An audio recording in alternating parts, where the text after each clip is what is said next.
Digital learning. It's hard to talk about learning or education in 2019 and beyond without talking about digital and technology. But how do we get it right? How do we make sure that it's actually having an impact and improving outcomes for kids?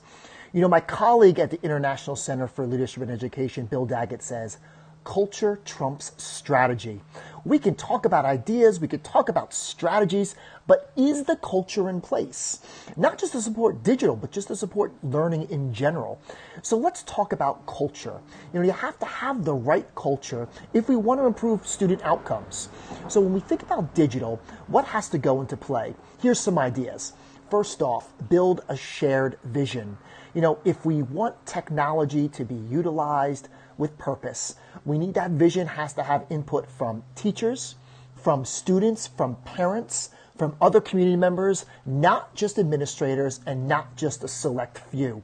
Building a shared vision will help along the lines implement a strategic plan for action. Number two, develop that strategic plan backed by action. You know, the vision kind of maps the way, but we want to make sure that, you know, there are inherent actions that are actually going to ensure that digital tools are used effectively. You know, how are they how are kids using it to think? How are kids using it to apply their thinking? And that's the key word with planning. And when we think about digital, it's how are our learners using the tools to show what they know and what they can do. Number three, access matters. You know, when we think about culture, we have to have the proper bandwidth. We have to make sure that there is really a sensible filter in place. And by sensible, you know, so many great tools are blocked. You know, we have to make sure that, you know, with all these amazing opportunities that our kids have in a digital space, that they have access to the tools. But also, we need to make sure that access matters outside of school. You know, there is a big digital divide, and we got to make sure we close that. So having policies, procedures in place to make sure that our kids, especially our disadvantaged kids, have that access at home.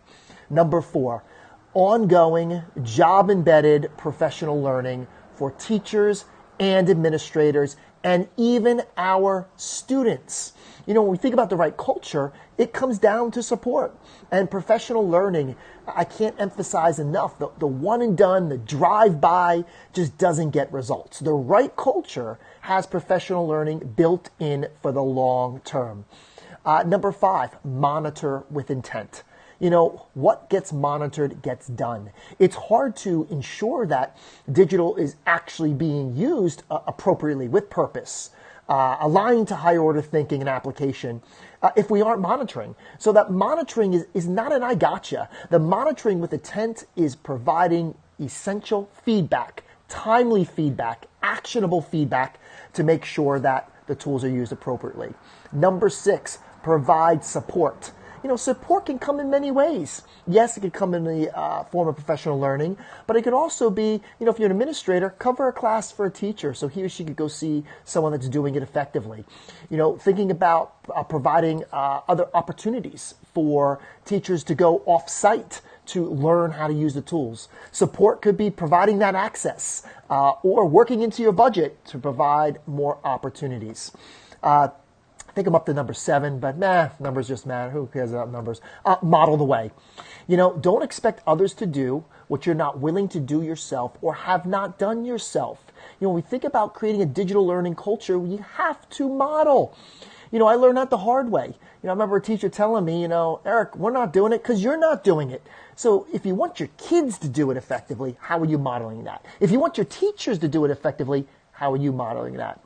And last but not least, honor voice, student voice and choice. You know, when it really comes down to culture, it's not about the adults. It's about those who we serve. It's about our kids. Are our learners able to select the right tool for the right task? Or are our learners able to have input on the type of tools that they are going to use in class? You know, when we think about agency, voice, choice, advocacy, having kids front and center is so important to building that culture. So those are some of my ideas. Love to hear what you think. Thanks for listening, everybody.